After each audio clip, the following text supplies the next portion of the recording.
Hello, students. I hope you're all doing well. Welcome to the virtual world of business studies. Good morning, dear students. A warm welcome to a new session of grade 11, where we are going to discuss chapter 8, which is small business and enterprises. Let's move on to the next slide. Now, business enterprises are classified as manufacturing enterprises, service enterprises, village industries, and cottage industries. Let's move on to the next slide. Let's see the definition. So the definition used by Government of India to describe small industries is purely based on the investment made in plant and machinery. The Micro, Small and Medium Enterprises Development Act 2006 is the first single comprehensive legislation which covers all the three segments, namely micro, small and medium. The Act provides the framework for recognition of manufacturing and service enterprises and classifying them into micro, small and medium enterprises. Let's move on to the next slide. Now let us look into the types of business and the investment made in plant and machinery. So when we talk about micro enterprises and we are talking about manufacturing enterprises, the investment in plant and machinery should not exceed 25 lakhs. Then if we go back to the small enterprises, again we are talking about manufacturing enterprises, it should be more than 25 lakhs, but it should not exceed rupees 5 crores. Now let us move to medium enterprises, and again we are talking about manufacturing enterprises. It should be more than 5 crores but not exceeding 10 crores. This is the investment the medium enterprises have to make in plant and machinery. Now let's look into the service enterprises, and again the micro enterprise should not exceed rupees 10 lakhs. The small enterprise in the service sector should be more than 10 lakhs but should not exceed 2 crores. The medium enterprise in the service sector should be more than 2 crores but not exceeding 5 crores. So this is how we define micro, small and medium enterprises. Now let's move on to the next slide. And here we are going to talk about the role of small businesses in rural India. Traditionally, the rural households were exclusively engaged in agricultural activities. However, with the initiative of the Government of India, the rural India is no more agriculture only. In fact, the rural India today has large number of small scale enterprises as part of the agro-based industries, village and small scale industries, cottage industries, to name a few. Now let's move on to the next slide, and here we are going to talk about the role of small businesses in rural India.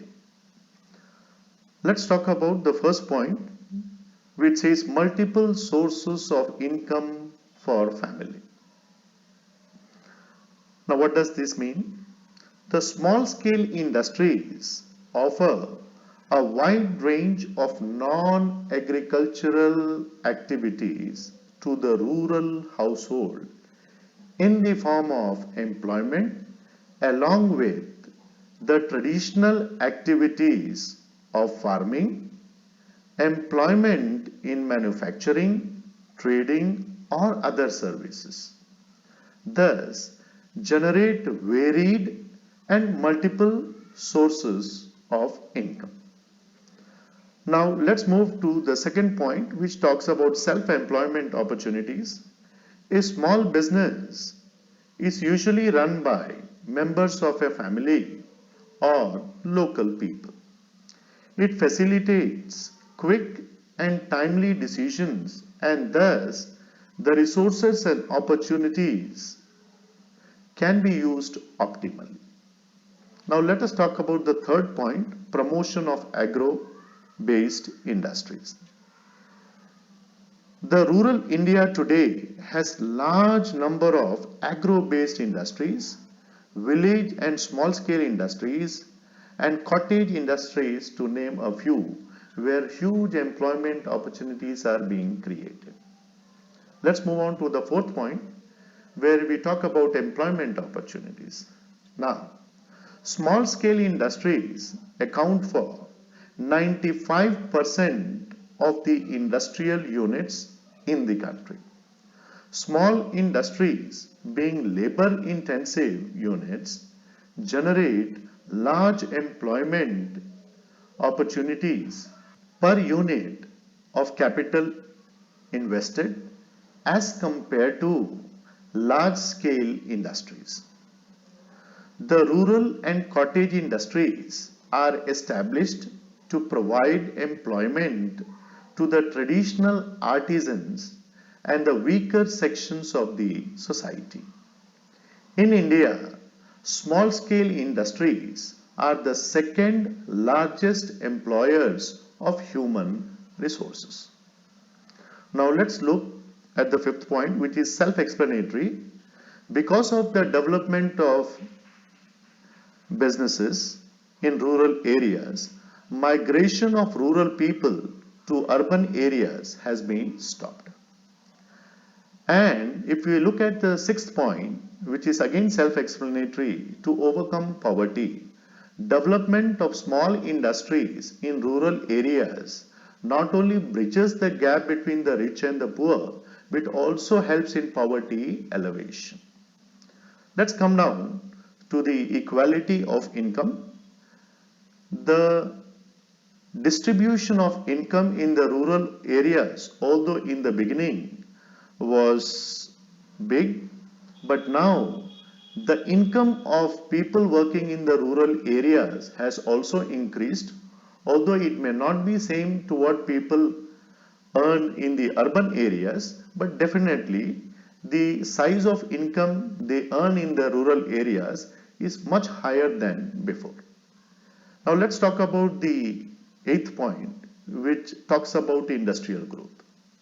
Small scale industries contribute 40% of the gross industrial value added in the economy.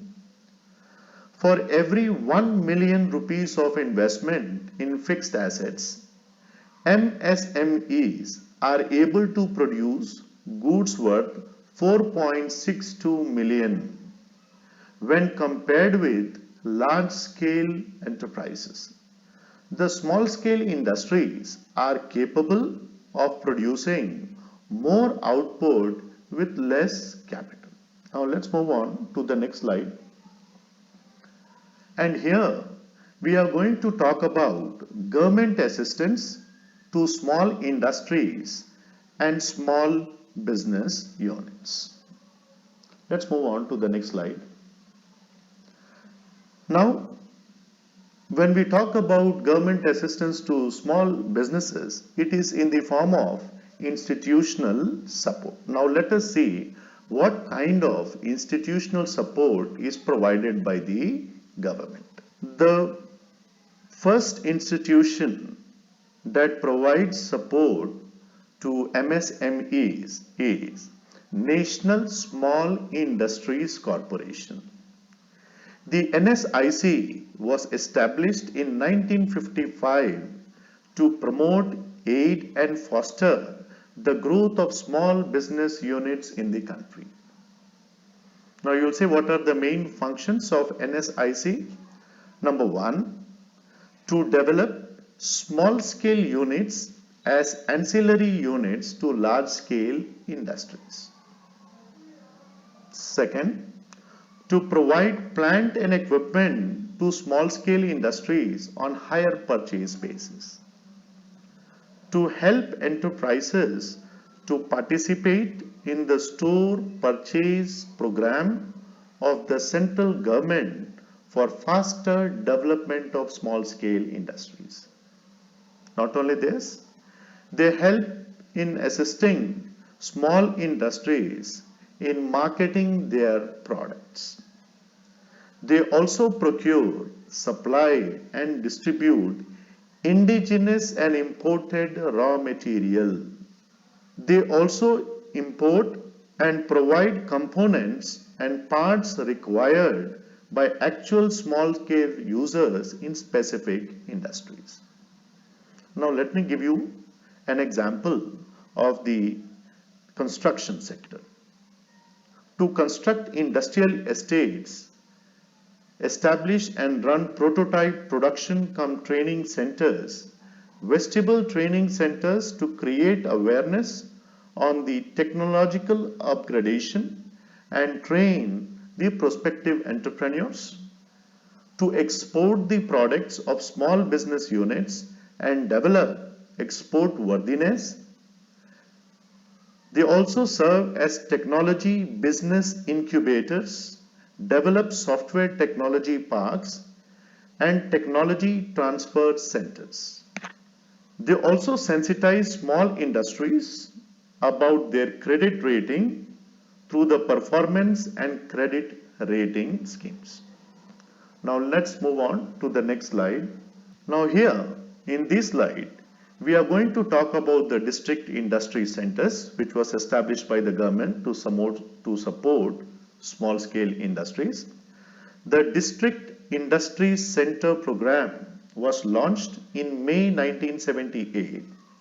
It provides an integrated administrative framework at the district level with an aim to, number one, understand the problem of industrialization and provide their solutions at the district level, prepare business reports, arrange credit and other resources like raw material, labor, etc., helping to select the most suitable schemes and any other services as required for running and managing of rural industries. They also provide service and support to the entrepreneurs for setting up small and village industries.